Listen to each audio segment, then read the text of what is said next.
Hello माऊ, मी बोलतोय सुहास. काय रे, झाली का काकांची भेट? कशी आहे त्यांची तब्येत?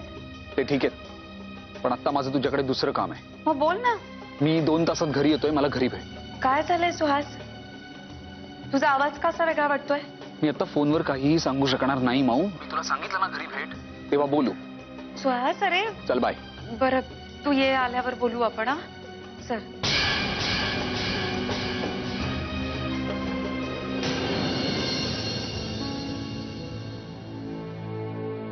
ए अगं, ए झोपलेस काय? उठ. आज मिनिट. नेत्रा, उठ ना. हे बाई, तू कधी आलीस वर? आणि खाली काय झालं? हा, मज्जा आली खूप. तुला मज्जा आली म्हणजे खाली कोणाची तरी वाट लावून आली असणार आहेस तू. कुणाची? कळेल थोड्या वेळात. सांग ना प्रिया, कसली कोडी घालत बसलीयस? माझ्याकडे पेशन्स नाही आणि वेळही नाहीये तुझी कोडी सोडवायला. जाते बाई मी. अगं नेत्रा, खूप आवड निर्माण झालेली दिसते कामाची. प्रिया, शांत शांत, हळू. शोभत नाही हे मुधोळकरांच्या घरात. मी बघ कशी, मला जे करायचं होतं ते शांतपणे करून आले. तुला ऐकायचं ना खाली काय झालं?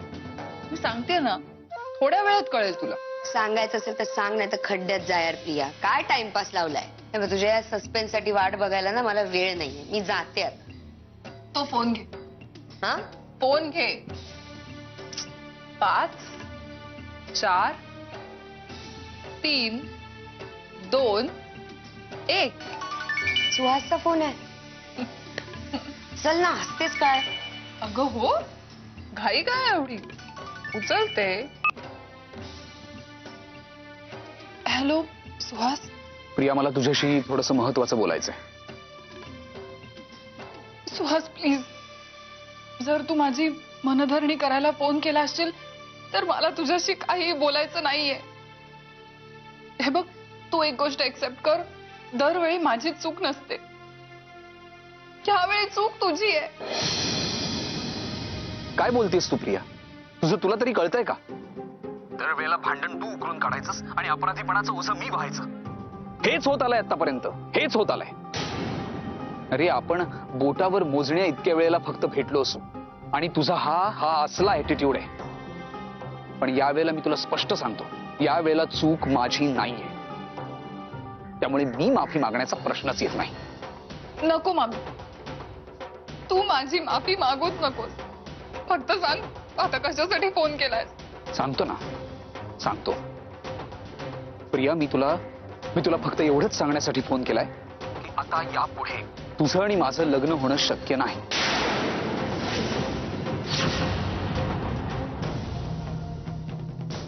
सुहास, तुझ्यासारखं टेम्परामेंट असलेल्या मुलीसोबत मी संसार नाही करू शकत. तुझं हे असलं वागणं आहे ना, त्याच्यामुळे मला नाही वाटत की we can get along for a long time. त्यामुळे प्रिया, हे इथेच थांबलेलं बरं आहे. सुहास. आणि 1 मिनिट, मला माहितीये माझा हा निर्णय मी खूप तडकाफडकी घेतलाय, पण कदाचित हाच निर्णय योग्य आहे. सुहास प्लीज. सुहास.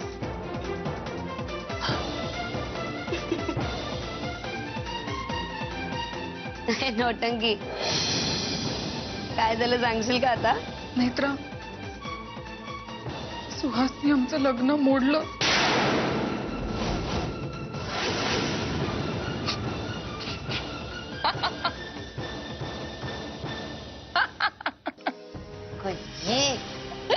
लग्न मोडलंय ना तुझं? हसते काय?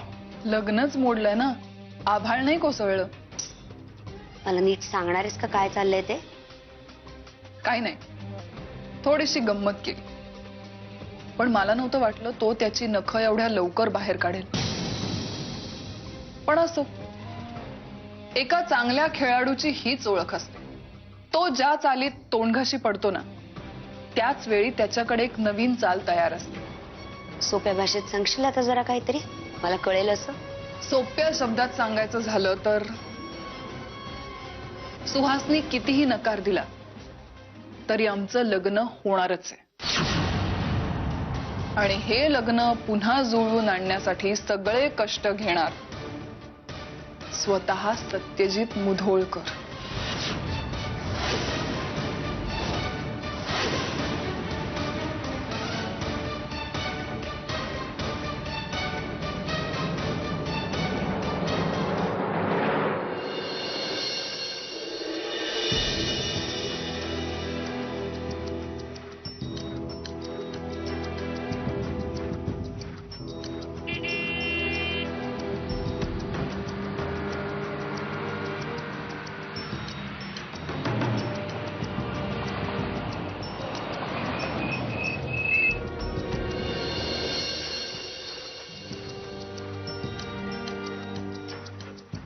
कुठे निघालीस? सुहासला भेटायला चालले पुण्याला. पुण्याला आता यावेळी? तो येऊन गेला ना इथे. तेव्हा झाली नाही का तुमची कौतुका? मला ना तुझ्याशी आता वाद घालायला वेळही नाही आणि इच्छाही नाही. मला जाऊ दे. काही प्रॉब्लेम नाही ना प्रिया? तुला सांगून तू तो प्रॉब्लेम सॉल्व्ह करणार आहेस का? नाही ना. मग कशाला विचारतोयस? माझे प्रॉब्लेम्स मला सॉल्व्ह करू दे. आणि आता सुहासला भेटायला मी कधी जावं की नाही जावं हे सगळं सुद्धा तूच ठरवणार आहेस. मला तोही हक्क नाहीये.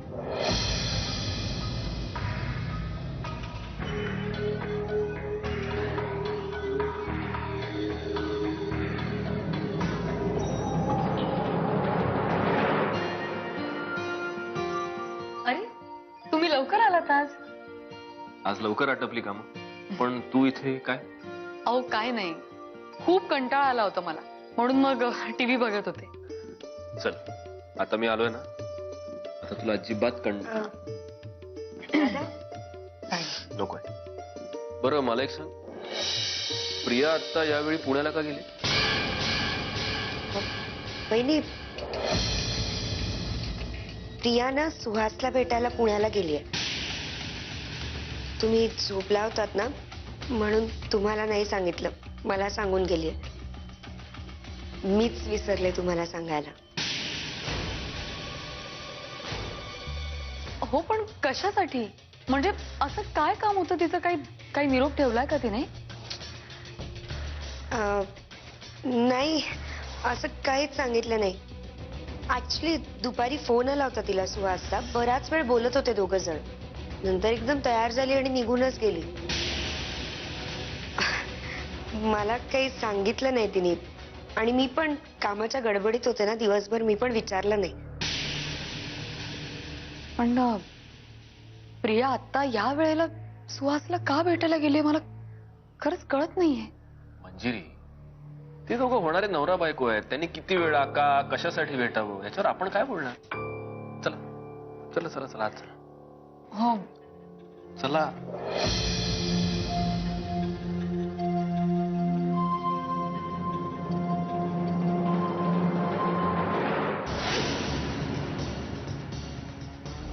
मला बोलण्याची संधी देशील?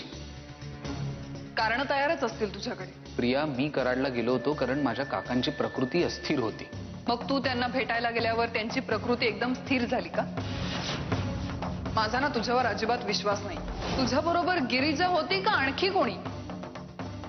कोल्हापूरभर फिरला असेल तिच्या बरोबर आणि मग भीती वाटली असेल की हे सगळं जर प्रियाला कळलं तर, म्हणून आपलं तोंड देखलं मुखदर्शन द्यायला आलास इकडे.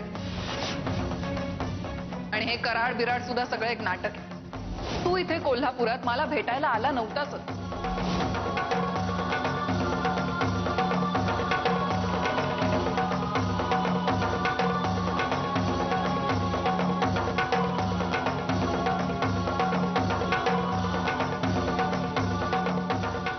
सुहास,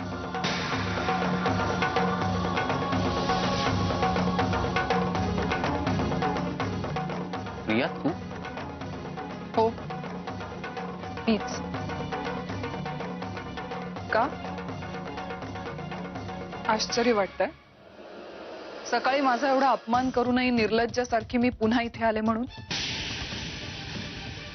अच्छा, का तुला दुसरं कोणीतरी एक्सपेक्टेड होतं? प्रिया, तू पुन्हा सगळं सुरू करतेस. तू हेच बोलायला इथपर्यंत आलीस का? नाही, मी इथपर्यंत आले माझ्या अनुत्तरित प्रश्नांची उत्तरं मिळवण्यासाठी. असा काय मोठा गुन्हा केलाय मी, जो तू सरळ मला शिक्षा ऐकवून मोकळा झालास? हे बरं आहे प्रिया तुझं. म्हणजे चूक करायची, वारंवार ती करत राहायचं आणि वरती तूच मला विचारायचंस की असा माझा काय गुन्हा झाला. आता सुद्धा तू तेच करतेस. तुला त्रास होतोय ना माझ्या प्रश्नांचा, टोमण्यांचा? आणि तू जो माझा अपेक्षा भंग केलायस त्याचं काय? त्याचं काहीच वाटत नाहीये तुला? हे सगळं तू तुझ्या हाताने ओढवून घेतलंयस.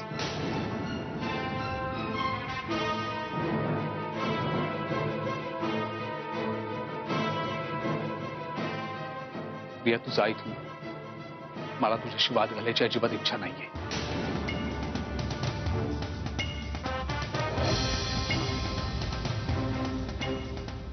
आता इच्छा नसेलच तुझी, मन भरलंय ना. पण तुला माझ्या प्रश्नांची उत्तरं द्यावी लागतील, तुझी इच्छा असली किंवा नसली तरी सुद्धा. कारण ती घेतल्याशिवाय मी कडनं हलणार नाही. कसले प्रश्न, कसली उत्तर? काय बोलतेस तुझं तुलाच कळत नाहीये प्रिया. प्रिया, मला वाटतं आपल्यामध्ये बोलण्यासारखं काहीही राहिलेलं नाहीये. जा तू. मी जाणार नाही. माझ्या प्रश्नांची उत्तरं घेतल्याशिवाय मी कुठेही जाणार नाही. हाच तुझा हट्टीपणा. हाच. प्रिया, खरं म्हणजे तुला तुझ्या प्रश्नांची उत्तरं नकोयत. तू इथे फक्त माझ्याशी वाद घालायला आलेली आहेस. आणि हे न कळण्या इतका आता मी दुधखोळा राहिलेलो नाहीये. नाही, माझंच चुकलं. मी तुला ओळखण्यात चूक केली. हेच मीही म्हणू शकते सुहास. तू मंजिरीचा भाऊ आहेस. मला असं वाटलं होतं की तिच्यासारखाच सुसंस्कृत आणि समजूतदार असशील, पण नाही. हाताची सगळी बोटं सारखी नसतात हे लक्षात नाही आलं माझ्या. मी मंजिरी सारखा नाहीये म्हणूनच हा डिसिजन घेऊ शकलो. प्रिया, तुझ्याशी लग्न न करण्याचा माझा डिसिजन फायनल आहे आणि त्यात आता कुठलाही बदल होणार नाही.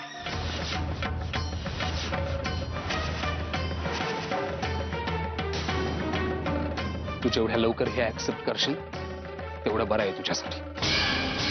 आणि याला कारणीभूत तूच आहेस. तुझी ही संशयी वृत्ती आणि हे जे काही तुझं टेम्परामेंट आहे ना ते. हे जे तू मला टॅग्स लावतोयस ना, ते तू का लावतोयस मला चांगलंच माहितीये. कारण तुला माझा कंटाळा आलाय आता. 4 दिवस माझ्या बरोबर प्रेमाचं नाटक केलंस, मला फिरवलंस आणि आता सोडून द्यायचंय.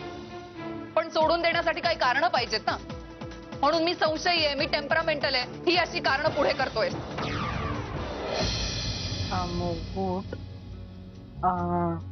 आणि काय आई, कंबर? बोलवलात का मला? अगं हो, बस ना जरा. हा.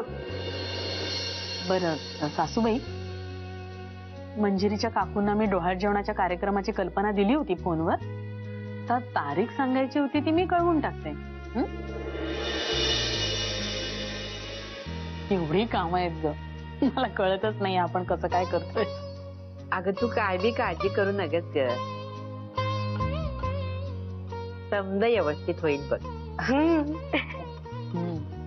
बरं नेत्रा, वाडीच्या ऑर्डर घेऊन टाक फुलवाल्याला लगेच. म्हणजे ऐन वेळेला गोंधळ नको ग. आणि काय तुझं ते डिझाईन वगैरे सगळं व्यवस्थित बघून सांग. वाडी म्हणजे? अगं वाडी म्हणजे काय असते, समजा फुलांचं बनवायचं असते. म्हणजे असा कमरपट्टा, गळ्यामध्ये हार, नंतर मुगुट, नंतर काय म्हणतात ते बाजूबंद, चंद्राची कोर, धनुष्यबाण. फुलांचा? हा, हे समजा फुलांचं बनवायचं. हे समजा घालायचं. नाही मस्त दिसतंय बघ. आणि मग फोटो काढायचा. आणते. तुझ्यावर पण वेळ येणार आहे लवकरच. तुम्ही बी जरा आता पाळणा हलवायचं बघा. ते काय म्हणतात ते काय ग, प्लॅनिंग फेलनिंग ते जरा डोक्यातनं काढून टाका आता. काय सासूबाई काय तुम्ही. बरं, मंजिरीला साडी आणायला पाहिजे डोहाळ जेवणाची. हा मी काय म्हणते, हे काम आपण प्रियाकडे देऊ. हा, तिची आवड चांगली आहे बघ. नेत्रा, तू आणि प्रिया जाऊन मंजिरीला साडी घेऊन या ना. छानपैकी आणा साडी. हो. मी काय म्हणते, तुझ्या आत्ताची कामं झाली आहेत का? तुम्ही दोघी लगेच निघालात तरी चालेल. नाही, आता नाही जाता येणार कारण प्रिया घरात नाहीये, पुण्याला गेलीये. पुण्याला? काय? हा म्हणजे सुहासचा फोन आला होता. सॉरी, सुहास रावांचा फोन आला होता. मग तयार होऊन लगेचच निघाली ती. काम असेल काहीतरी. तुला बरं का समजा माहिती असते. मी काय झालं, मी किचन मध्ये काम करत होते ना, तर मला सांगून गेली जाताना. चला आता कामाला लागा. चला चला. हो हा जाते. पुन्हा एकदा वाचून बरं, दाखव हा, हे काय बघा. काय ते. आपल्याला पंचपक्वान्न करायची. हा. तू काही म्हण, मी तुला माझं उत्तर दिलेलं आहे. ह्याला जर तू उत्तर देणं म्हणत असशील ना, तर यू आर इन्सल्टिंग मी. हे जर असंच वागायचं होतं तर मग का आलास माझ्या आयुष्यात? मी स्वतःचं दुःख सहन करू शकले असते. कसं का होईना रडत खडत पडत धडपडत जुळवून घेत होते. आणि मी नव्हते आले तुझ्याकडे मानाचं आमंत्रण घेऊन. मग तुला काय गरज होती माझ्या आयुष्यात यायची? माझ्या मनात स्वतःचं स्थान निर्माण करून का खेळलास माझ्या भावनांची? मी खेळलो तुझ्या भावनांची? हा? हे बरं आहे, उलटा चोर कोतवाल को डाटे. मी खेळ केला तुझ्या भावनांचा? उलट तू खेळतीयस माझ्या भावनांशी. तुझा हा असला मूडी स्वभाव आजपर्यंत सांभाळत आलो मी. कधी कधी एकदम भडकतेस काय, कधी शांतपणे काय रिॲक्ट करतेस. तुला कधी अचानक प्रेमाने भेटायला यावं तर तुला ते आवडत नाही. सकाळपासून संध्याकाळपर्यंत फोन नाही केला तरीही तू बेचैन नसतेस.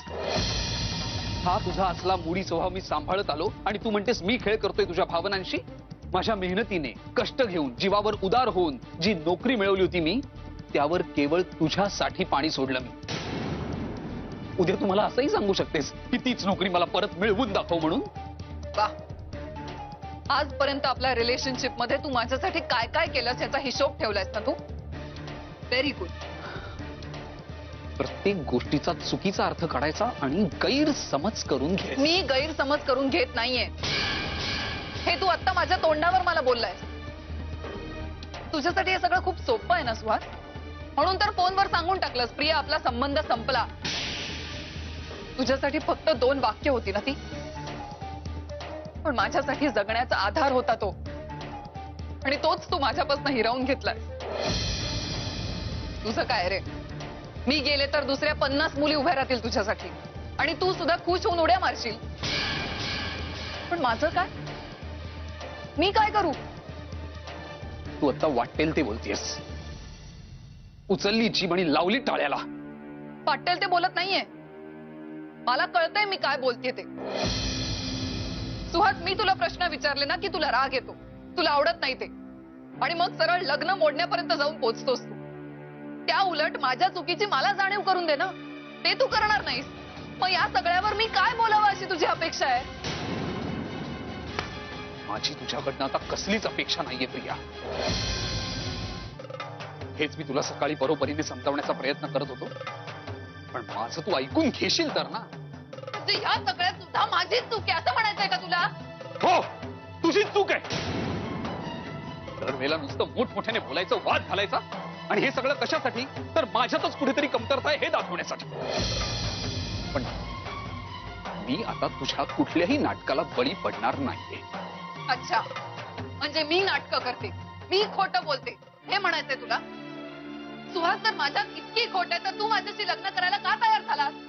कारण तेव्हा माझ्या अकलेवर दगड पडले होते. आणि हे तुला आत्ता रिअलाइज होत आहे. सुहास, मी रस्त्यावर पडलेली मुलगी नाहीये. सगळ्यांच्या साक्षीने साखरपुडा झालाय आपला. आमचे घरातले कदाचित ह्या आनंदात आहेत की त्यांची जबाबदारी त्यांनी चांगल्या रीतीने पार पाडली. आणि आता काय करू? काय जाऊन सांगू सत्यजितला, मंजिरीला, मावशीला की माझ्या होणाऱ्या नवऱ्यानी मला लाथाडलंय, त्यामुळे प्लीज पुन्हा एकदा मला घरात घ्या, जागा द्या, मला पोसा, लाथाडा, पण मला जेवू घाला. हीच लायकी करून ठेवलीस तू माझी. आता म्हण ना, हीच तुझी खरी लायकी आहे प्रिया. बास प्रिया, बास. खूप झालं. मला आता हे सगळं सहन होत नाहीये. प्रिया, जे काही आहे ते मी तुला फोनवर क्लिअर केलेलं आहे, and that's it. Priya, please try to understand. पुढे जाऊन आणखीन प्रॉब्लेम्स होण्यापेक्षा, आपल्या पदरी दुःख येण्यापेक्षा आपण हे सगळं आत्ताच थांबवलेलं बरं आहे. कारण आपल्या बेसिक्स मध्येच प्रॉब्लेम्स आहेत. छोट्या छोट्या गोष्टींवरनं तू वाद उकरून काढत राहणार, मी तुला बाबा पुता करत समजावत राहणार आणि तू माझ्यावर पदोपदी संशय घेत राहणार. एवढी सगळी ऍडजस्टमेंट कशासाठी? एवढी सगळी इन्सिक्युरिटी असताना आपल्या रिलेशनशिपचा अट्टाहास कशासाठी म्हणतो मी? अँड यू नो, माझा स्वभाव तुझ्यासारखा नाहीये. मी आतापर्यंत कुठल्याही गोष्टीसाठी तुला कधीही आरोपीच्या पिंजऱ्यात उभं केलेलं नाही. कसा करशील? त्यासाठी तुझ्या समोर कारण आणि व्यक्ती पाहिजेत ना. मला नाहीये तुझ्यासारखे 50 मित्र. इथे तुला भेटायला यायच्या आधी मला लपवाछप्पी करावी नाही लागत. मी तुला आधीच सांगितलं होतं सुहास, तुझ्या आधी माझ्या आयुष्यात कधीही कोणी नव्हतं. पण तुझ्या आयुष्यात तर मुलीच मुली. सई खानविलकर काय, गिरिजा प्रधान काय, अजून कोणाला कोणाला कुठे कुठे दडवून ठेवलाय कोणाच ठेवू. सगळ्या गोपिकांचा कृष्ण कन्हैयाच ना तू. प्रिया, आवाज चढवू नकोस. मलाही आवाज चढवता येतो, पण मी माझी सभ्यता सोडणार नाहीये. माझ्या मर्यादा मला माहितीयेत आणि तुझ्यासारखं नाही वागता येत मला. आतमध्ये एक, जगाला दाखवायला वेगळं. एक सांग मला, सई आणि गिरिजा का आणखीन पण कोणी आहेत? आणि वृंदावन कुठे थाटलंय? इथे पुण्यातच का US मध्ये सुद्धा प्रकरण आहेत? कसं जमतं रे तुला? सगळ्यांना खुश ठेवणं इतका लाडका कसा काय सगळ्यांचा? प्रिया, इतका लाडका की तुझ्या सगळ्या गोष्टी त्यांच्या होऊन जातात. आणि तू सुद्धा खूप मोठा दिलदार ना. तुझं सगळं त्यांना देऊन टाकतोस. आणि त्यांना जर कोणी कधी काही बोललं तर तुला इतका राग येतो की विचारायलाच नको. शेवटी काय, प्रिया सोडून जगातल्या सगळ्या मुलींचा कैवारी ना तू. प्रिया, उमराव जान म्हणे. मला दाखवण्यापुरता उमराव जान. तिचं तर जानच असेल ना.